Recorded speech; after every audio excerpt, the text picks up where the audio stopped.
Hey creative friends, welcome back to the Creative Juggle Joy. I'm Kaylie Edwards, tea in hand, notebook at the ready, juggling two growing creative businesses right now. And as always, I'm here with the wonderful and wildly insightful Delores Naskrent. Well, hello, creatives. We're so glad you're tuning in. Today, we're diving into something important and honestly pretty liberating. And it's even deeper into a topic Kaylie did a solo on last year, which was about diversifying your creative income beyond the big marketplaces like Etsy or Redbubble. Absolutely, because 2025 was a turbulent year, not just for us, but for marketplace sellers as well, between algorithm changes, unexpected fees, and drops in visibility. A lot of artists felt the impact emotionally and financially. But this Yeah. isn't a doom episode, it's an empowerment episode. We want to give you clarity, options, and practical pathways for a steadier 2026. Yeah. Do you want to start with Etsy? Let's start with that. Let's start with the landscape, Kaylie. Let's talk about Etsy. Etsy has over 90 million active buyers, but the behind the scenes reality for sellers this year was really tough. Yeah, and the numbers back that up. According to public available performance data from Etsy in 2025, gross merchandise sales were down 6.5%. Active buyers dropped another 5%, landing at 86.6 million. Active sellers dropped nearly 11%. Etsy stock dropped 77% from its peak and Wow. another 12% after the new CEO announcement. And many experienced sellers reported anything from 30% drop in sales to 75% drop, often Ouch. due to algorithm instability and the influx of mass-produced products dominating the search. Yeah, and Redbubble had their own issues with new seller fees and reduced profit margins. That was kind of a shock. Creative Market changed their commission structures, and Visibility Gumroad even has fluctuated. Yeah, but here's the important part. None of this means Etsy is dead. It means Etsy is unpredictable, and unpredictable platforms require backup plans. This is about reducing vulnerability and not abandoning platforms altogether. How creators are interpreting the shift and why it matters. Insights from like YouTube creators. Before we go deeper, I want to bring in some insights from them. So two creators I've analyzed over the years and have helped shape my own decisions for 2026. Meg Heckman, who's a YouTube channel, she does a lot of print on demand, and Add to Cart, another YouTuber. Both bring grounded analytical perspectives to the marketplace shifts. Meg Heckman highlights Etsy's inconsistent traffic patterns, and she goes into a lot of the statistics and one of her videos about Etsy. A little bit fear-mongering in some sense, but with where the data is going, there is a big uh-oh moment where it could potentially, where a lot of people are going to jump ship in a big movement. It's increasing a lot of pay-to-play visibility. There's more pressure on sellers to pay for ads now, and the rising competition with print on demand, factory produced items, AI. Mhm. She's been very factual in that, and here's what's happening and here's how we adapt kind of thing. And then Add to Cart brings a business focused lens. He's not about jumping ship. He's trying to optimize what you already have. He's looking at profit margins, hidden fees, market saturation, and the long-term sustainability of relying on someone else's algorithm. He talks about how quickly Etsy can shift the visibility of entire categories, why diversification protects creators, and why building your own audience matters more than ever. Both creators say the same thing. Delores and I teach constantly. A platform is a tool, it's not your business, and you do need to diversify. And that phrase has guided so many of my decisions this year and even last year. Yeah. And our own hybrid journeys, our multi-stream creativity that we both got. For Yeah. me, the last year made it crystal clear that I need an ecosystem, not a single lane and multiple things going off of it all the time without some focus. Yeah. My work now spans digital design, creative business mentoring, services for clients, courses, memberships, community, and obviously my second business, selling my stories, art, books, printables, from a brand that feels more magical and more deeply aligned with me. And on top of that, parenting and school, admin avalanches. Mhm. house moving chaos that's luckily finished, and tech shifts, rebranding, all the usual creative juggling. Yeah. And then I realized I can't build a sustainable business on unstable ground. So I needed a home I owned.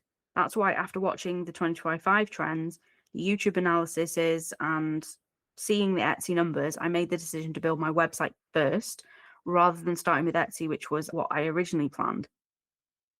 I did have an Etsy shop previously and wanted to go back to that. But then, with everything that's happened, Etsy will come later as a secondary channel if it aligns with where I'm going and if everything stabilizes with Etsy in the future. But my website, that's my foundation. I may test Zazzle this year if my designs fit their market demand and customer preferences, but I won't force it. It's alignment first for me.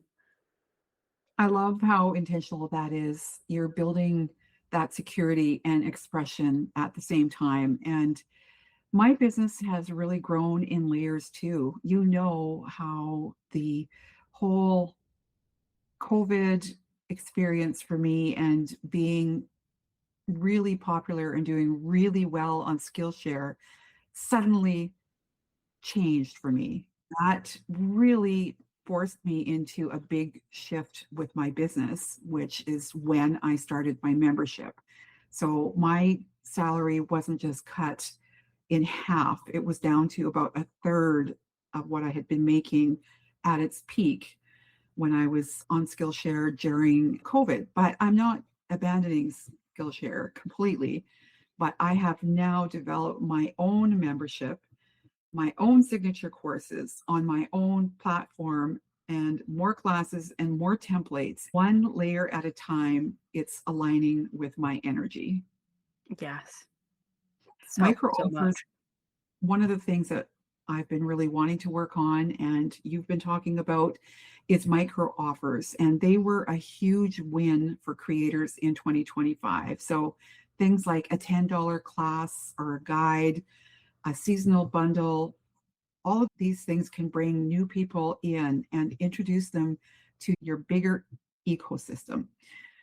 We started to do that. We are actively going to be doing that this year, and we're definitely really wanting to develop that for both of our businesses. Yeah, absolutely. That is such a thing that we need to do this year. How else can we optimize, and what other layers we can add that are not overwhelming, but it's creating that pathway. I saw bundles and mini templates create natural pathways into deeper offers and Yeah, collaborations. When audiences align, the magic multiplies. right. If you feel overwhelmed by diversification, here's your starting question. What can I make once that can sell more than once without your creative input again and again? Yeah, So examples: a tutorial that you can record, printable, digital templates, a short class, patterns, a children's book or a niche workbook, a wallpaper collection, a wall art collection. This year I'm focusing on publishing more books, uploading new art and designs to my own website, building my product-based brand slowly, but not getting rid of my own teaching business as well, and using AI agents to help automate these processes around my real life and my energy levels. that is really a healthy approach too. I like that. Just trying to get everything sustainable and aligned. Creativity can get crushed when you only chase profit. And we have to have those passion projects that really matter to us personally. Agreed. My second business came from wanting a space to play again. And like just watching, like even with your community, like watching them create all the time and doing these projects and having small and big wins, like, and then I'm just sitting there thinking, I really want to do it again. I really want that creative business. Like I had a handmade business once. It was difficult and hard, but I want that creativity again, doing it digitally. I can sell them as physical products through print on demand and self-publishing. That is a space I can create for myself in small pockets of time. And creativity fuels everything else then. And okay, Dolores, this is where your perspective is gold.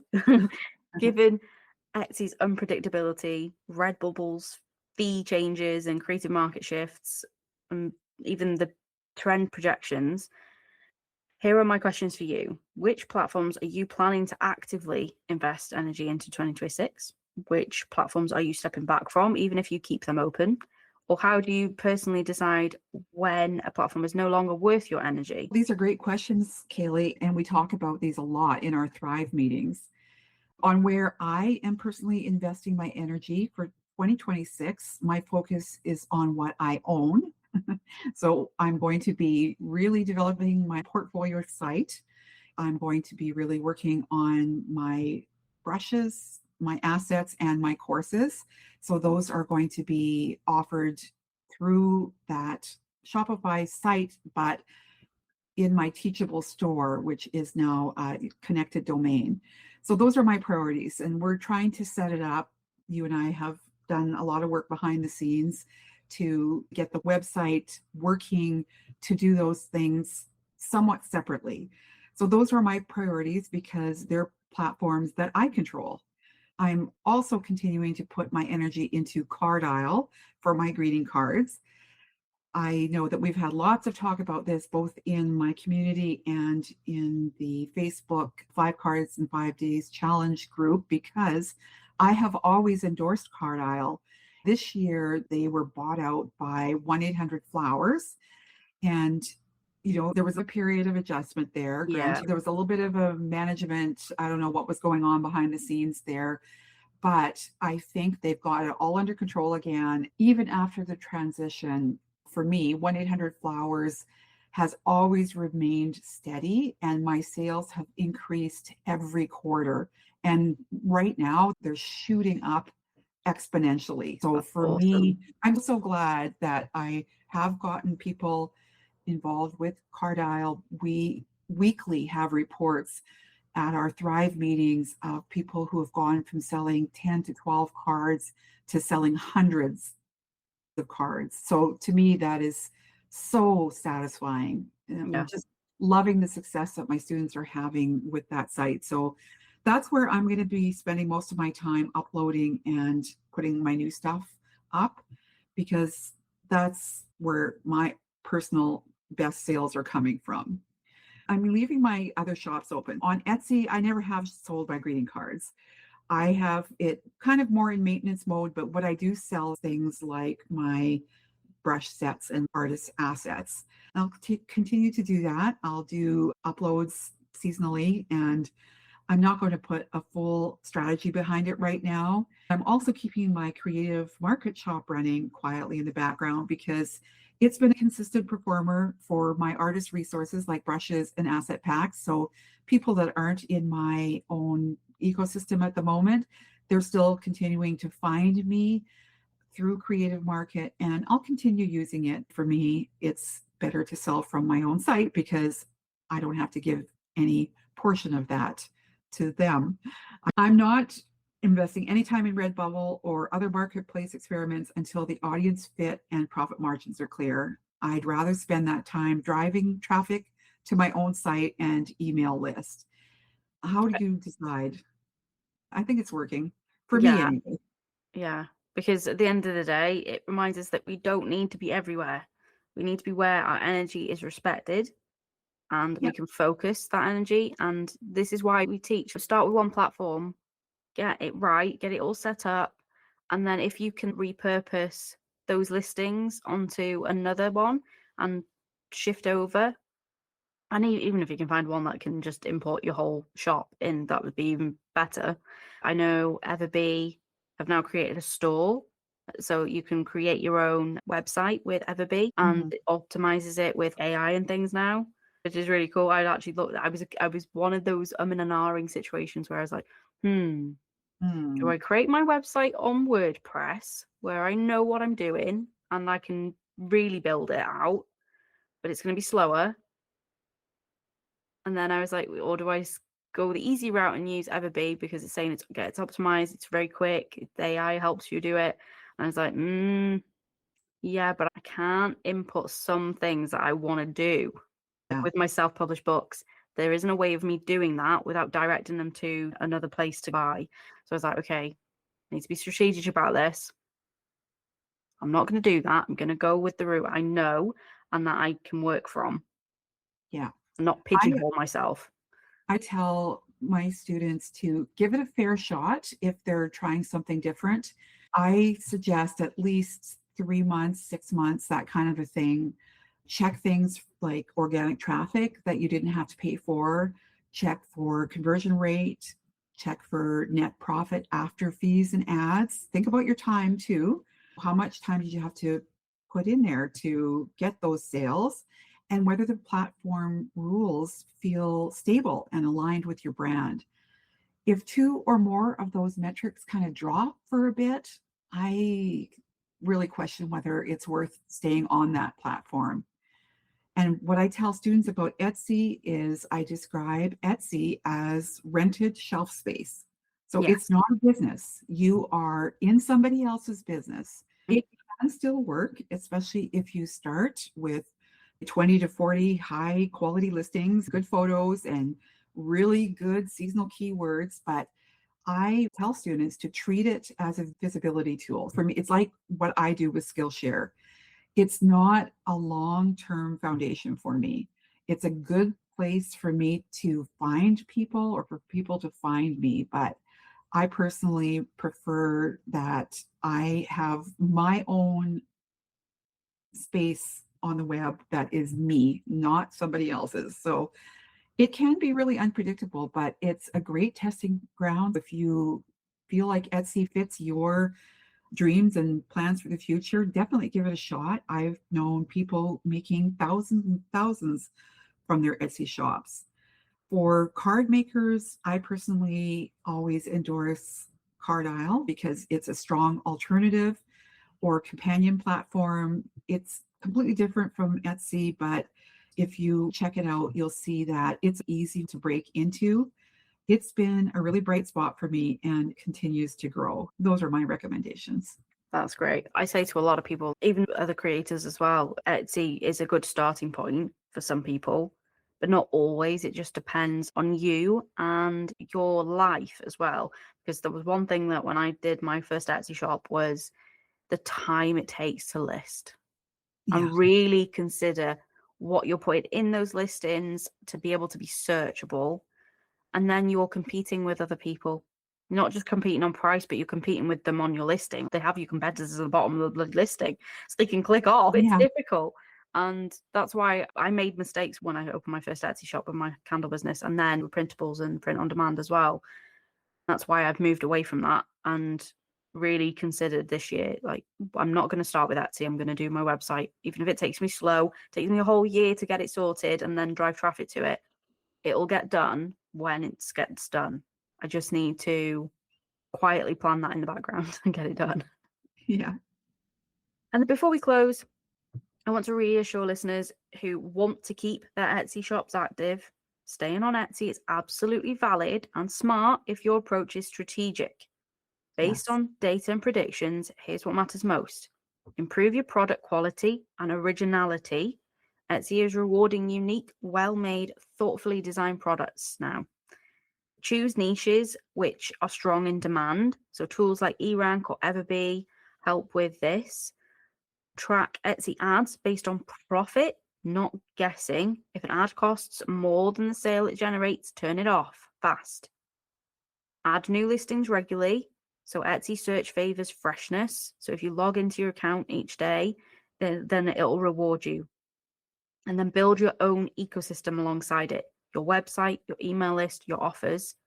Etsy becomes a funnel, not your entire business. Yeah. If you're ready to go beyond Etsy or just build stability alongside it, this is your year to experiment gently and intentionally. So build up those diversified income streams. Yes, and you don't have to do it alone. You know, you can follow us on Instagram, join our communities, DM us, and email us whichever your ideas. We genuinely love cheering creatives on, and we love helping you if you just need someone to talk to and just talk through your ideas if you need it. Make sure that you're subscribed. We have episodes coming up on 2026 creative trends, so that's going to be exciting.